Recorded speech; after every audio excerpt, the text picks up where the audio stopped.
Have you ever caught yourself saying, "I'm too old to learn that"? Maybe it happened when you saw someone younger using a new phone, learning a new language, or even taking up painting for the first time. You paused and thought, "That's not for me anymore." If that thought has ever crossed your mind, even just for a moment, I want to invite you to gently let it go. Because here's the truth, learning doesn't belong to the young. It belongs to the curious. And curiosity? That never expires. In fact, I'll tell you something even better. Learning something new after 60 isn't just possible, it's powerful. It keeps your mind engaged, your heart open, and your sense of wonder alive.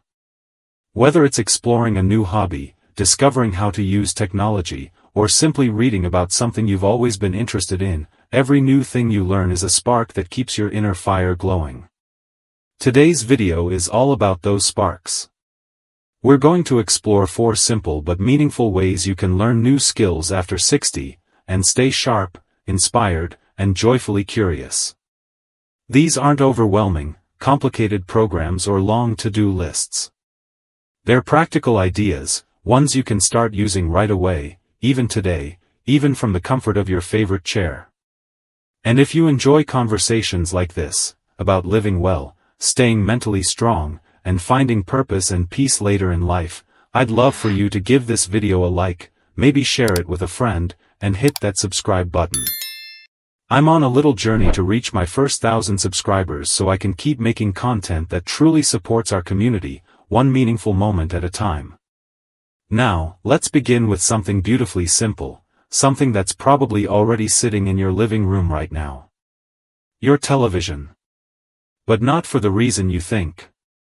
Let's talk about learning through documentaries and educational videos. I know, TV has a reputation for being mostly noise these days. But here's the secret, if you start choosing the right content, your television or tablet can become your very own classroom, open 24 hours a day. Try picking one subject that's always interested you, even if you never had time to explore it before. Maybe it's ancient history. Or how space works. Or cooking dishes from around the world. You don't need to become an expert, and you don't need to memorize facts. Just let your mind follow its own curiosity, and you'll be surprised at how good it feels. And don't worry if you find yourself pausing or rewinding a lot. That's not a sign you're slow, it's a sign you're learning at your own thoughtful pace. That's something we should celebrate. The best part? You can learn in your pajamas, with a hot cup of tea by your side. Now that we've opened the door with something low pressure and familiar, let's take a step a little further outside your comfort zone, but still keep it gentle. Have you ever thought about taking an online class? I know it sounds like something only college kids do, but these days, online learning is for everyone. And I truly mean everyone. You don't have to sign up for a whole degree or anything formal. There are free classes on YouTube, and platforms like Coursera or Udemy that offer bite-sized lessons in everything from photography to philosophy to how to use your smartphone better. Many even have subtitles and slow speed options so you can learn at the pace that suits you best. Let me share a little story. A woman named Maria, who I spoke with just a few months ago, is 74 years old. She always loved music but never learned to play an instrument. One day, she stumbled across a beginner's piano course on YouTube, something she could follow with her keyboard at home. She told me, "I don't play for anyone but myself, but when I play, I feel like I'm waking up parts of me I forgot were there." That's the kind of joy we're talking about. Learning something because you want to, not because you have to, is one of life's quiet treasures. It nourishes the soul. And it reminds you that, yes, there is still so much life left to explore. And if technology feels a little intimidating, that's okay too. Ask for help. If you have children or grandchildren, or even a neighbor or local library, they'd probably be happy to show you how to use a learning app or help you open a course on your tablet. Don't feel shy about asking. Learning is a gift, and people love to give that gift when they can. Of course, not all learning has to happen on a screen. Let's talk about something wonderfully human: conversation. One of the most underrated ways to learn something new is simply by talking to someone who knows more than you about something, whether that's gardening, meditation, or making jam. Try joining a local group, even just once a week. It could be a book club, a hobby group, or even a walking group where people chat as they move. Every conversation is a chance to discover something fresh, to hear someone else's experience, to ask questions and spark curiosity. I remember meeting a gentleman named Alan, who at 67 joined a woodworking group even though he'd never picked up a tool in his life. He told me later, "I thought I was joining for the woodwork, but I stayed for the people. I've learned more over cups of coffee than I ever expected." That's the kind of learning that fills not only your mind but your heart, too. And if you're someone who prefers more quiet time at home, you can even do this through phone calls or virtual chats. There are websites where you can join discussion groups with others your age, safely and comfortably, right from home. Now that we've touched on both learning through technology and learning through people, let's explore one more lovely, gentle way to stay curious, by reconnecting with something you once loved, but set aside years ago. Maybe you used to sketch or doodle in the margins of notebooks. Maybe you once wrote poems, or fixed radios, or collected stamps, or dreamed about writing a little memoir one day. Whatever it was, that spark is still there. It may be quiet now, but it's waiting for you. Relearning something you once enjoyed is often even more fulfilling than trying something brand new. Your hands may remember more than you expect. Your heart certainly will. And in the process of remembering and returning, you'll often find a deep sense of peace, like greeting an old friend. I met a woman named Carol, 69 years old, who started painting again after 4 decades. Her first few paintings were messy, uneven, and totally wonderful. She laughed and told me, "It's not about being good. It's about feeling alive again." That, to me, is the perfect definition of learning after 60. So whether you're clicking play on a documentary, signing up for a beginner's online course, sharing stories with a friend, or picking up a paintbrush you haven't touched since your 30s, it all counts. Every small effort to stretch your mind, to try something new or revisit something old, keeps your spirit bright and your days meaningful. Let's keep going, because there's more to explore, and more gentle steps you can take to keep that sense of learning alive, no matter your age.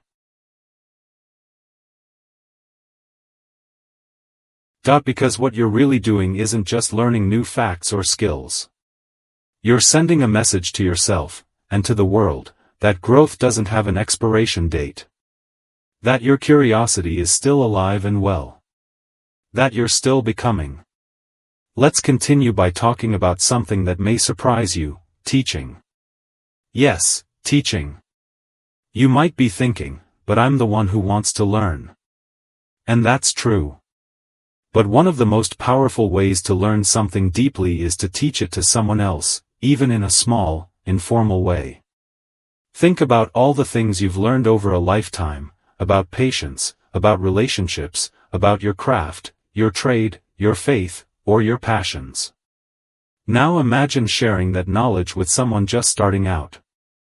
It could be a grandchild, a neighbor, a young person at church, or someone in a community group. The act of teaching not only helps you stay mentally active, it also reminds you how much you already know, and how valuable your experience truly is. A man named George, who's 72, told me that after retiring from his career in construction, he started mentoring a few young men in his town who wanted to learn basic repair work. "I thought I'd be showing them how to use a hammer," he said, "but it turns out, I was also learning how to listen, how to explain things clearly, and how to slow down and enjoy the process." That's the magic of teaching: it keeps you connected, engaged, and growing in ways you don't expect. And if the idea of mentoring feels too formal, don't worry. Even simply telling stories, explaining how you used to do things, or helping someone understand a concept they're struggling with can count as teaching. The important thing is the interaction, the exchange, the shared learning between two minds at different stages of life. Now let's shift gears and talk about movement, yes, physical movement, as a powerful gateway to learning. You might wonder how something like walking or dancing ties into learning a new skill. But here's what's so wonderful: your brain and body are deeply connected. And when you move your body, you also awaken your brain. You make space for curiosity to rise. Trying something like Tai Chi, gentle yoga, or even learning a few steps of a folk dance can be incredibly enriching, not just physically, but mentally and emotionally, too.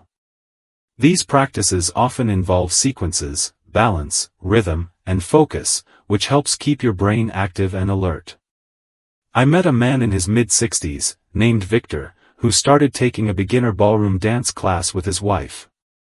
He admitted he was nervous, unsure, and a little stiff at first. But once the music starts, he said, something inside you wakes up. And suddenly, I'm not just moving my body, I'm remembering things, staying in sync, and feeling more confident. Even learning how to follow a simple routine, say, a new stretching sequence in the morning, requires attention and repetition. And every time you repeat it, your brain creates new pathways, reinforcing memory, discipline, and coordination. It doesn't have to be perfect. You don't have to be flexible or graceful. You just have to show up. If going to a class in person isn't comfortable for you, you can find gentle movement lessons online, plenty of them made specifically for people in their 60s, 70s, and beyond. And the beautiful part? You're not just getting physical benefits, you're learning. You're expanding your range, pushing your limits softly, and discovering a new connection to yourself. This brings us to something especially close to the heart: creativity. If there's one thing I believe we all need more of as we age, it's not structure, it's freedom. Freedom to try something, to make a mess, to laugh at yourself, and to create something for no one but you. Creativity isn't just for artists or musicians or writers. It's for all of us. And it's one of the most joyful and surprising ways to learn something new. When you allow yourself to create, whether it's by gardening, painting, writing a letter, knitting, or even rearranging your furniture, you're learning to trust your instincts again. You're learning to express yourself, to explore without judgment, to try and fail and try again. I once spoke with a woman named Edna who picked up journaling again in her 70s after years of not writing anything longer than a grocery list. I started writing just a few lines each morning, she told me. Nothing profound. Just what I saw out the window or how I slept the night before. But then, those little lines turned into stories. And suddenly I had a voice again. That's the beauty of creativity, it unlocks something. It gives you a reason to get up in the morning, something to look forward to, something that's yours. And yes, even in the process of coloring a page, planting a seed, or shaping a lump of clay, you're learning. You're absorbing patterns, remembering details, forming ideas. That's mental strength at work. And the joy that follows? That's the reward. So here we are, exploring the many ways learning can gently weave itself back into your daily life. Through watching, reading, moving, teaching, talking, creating. It doesn't have to be dramatic. You don't have to turn your whole routine upside down. But you can start small.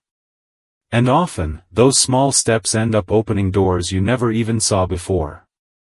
When you embrace this idea, that learning doesn't stop with age, that in fact, it might be even sweeter now than ever before, you begin to feel a subtle shift. You stop looking at the world like it's moving on without you, and start seeing it as something you still belong to. A living, breathing place full of ideas and opportunities, with space just for you. There is something deeply powerful about deciding to learn again, not because you need to, not to prove anything to anyone, but simply because you can. Because your mind is still sharp, still hungry, still vibrant. And you are still becoming. Let's keep going. Because the truth is, there's no age limit on becoming more of who you really are. And that's what learning does. It doesn't just fill your head with facts or keep your brain busy. It gently reconnects you with your sense of possibility. With the joy of saying, I didn't know I could do that. And often, it leads you right back to yourself. Now let's talk about one more way to stay curious and sharp, and that's through conversation. Simple, heartfelt, meaningful conversation. You see, learning isn't always about opening a book or watching a video. Sometimes, the richest learning happens when you sit across from someone and listen. Truly listen. Maybe it's an old friend reminiscing about a childhood memory. Or a younger neighbor explaining what they're passionate about. Or even a stranger telling you about their travels, their struggles, their triumphs. When you listen to someone's story, something incredible happens. You begin to see the world a little differently. Your mind expands, even if just a little. You learn about perspectives you may not have considered.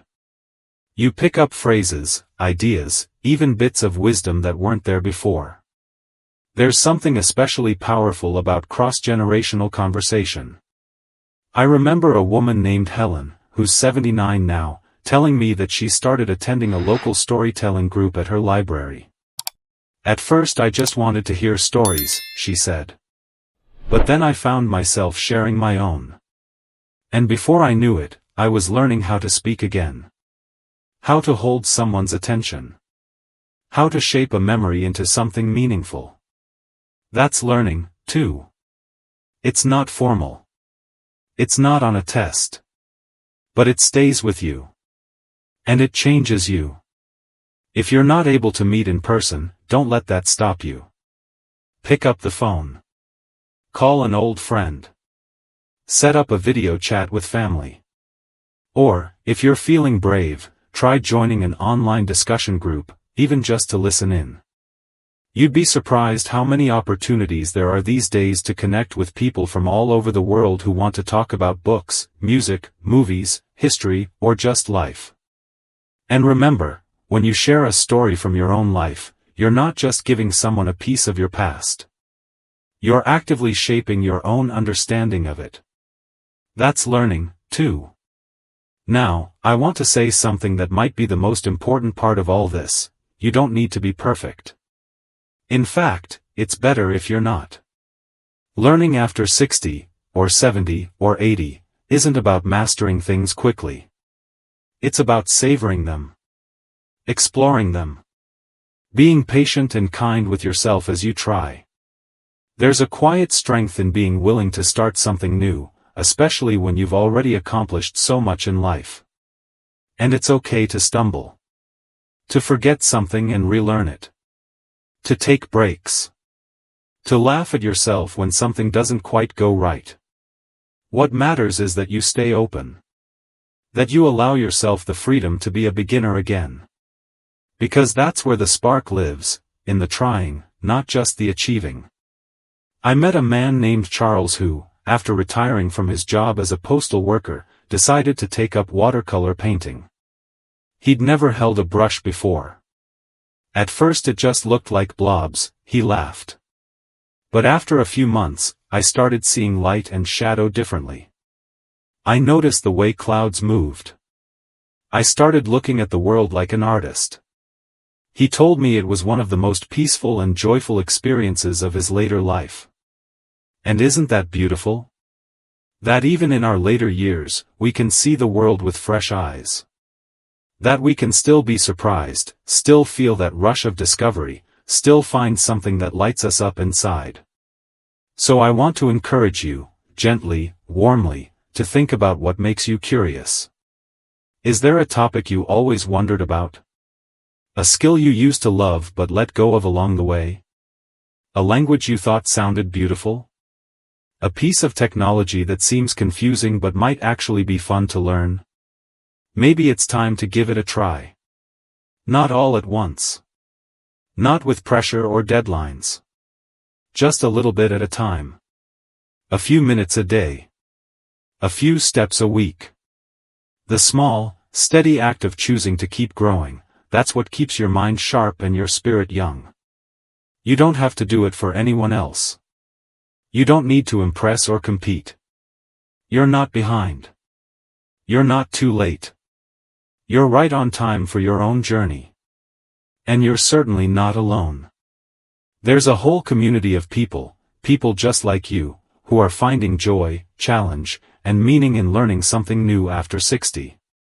People who are reading new books, trying out instruments, exploring online courses, writing memoirs, joining discussion groups, painting sunsets, learning to bake, speaking new languages, and even mastering the smartphone that once seemed impossible. It's never about the size of the skill. It's about the size of the spark it brings you. That sense of, I'm still here. I'm still growing. I'm still me. And the truth is, you bring a richness to learning that number 20-year-old can match. You bring depth, context, life experience. When you learn something now, you don't just memorize it, you connect it. You understand how it fits into the bigger picture. You can see its beauty and value more clearly. That's a gift. So if no one has told you lately, let me be the one to say it, you're not done yet. You are still a learner, a dreamer, a maker, a teacher. You have every right to try, to explore, to begin again. And if something you heard today sparked even a tiny idea, a small urge to try something new, follow that. Let it guide you. Let it unfold. I'd love to hear what you're learning or curious about. If there's something you've been thinking about exploring, share it in the comments below. This is a space where your journey matters, your story matters. And if you found this video meaningful, please give it a like, share it with someone who might need a little encouragement today, and don't forget to subscribe to the channel. Every subscriber helps me continue creating thoughtful, encouraging content for our beautiful community of lifelong learners. Remember, your brain, your heart, your curiosity, they don't retire. They're still with you, waiting for the next adventure. Here's to staying curious. Here's to staying sharp. And here's to living your most meaningful life, at every age.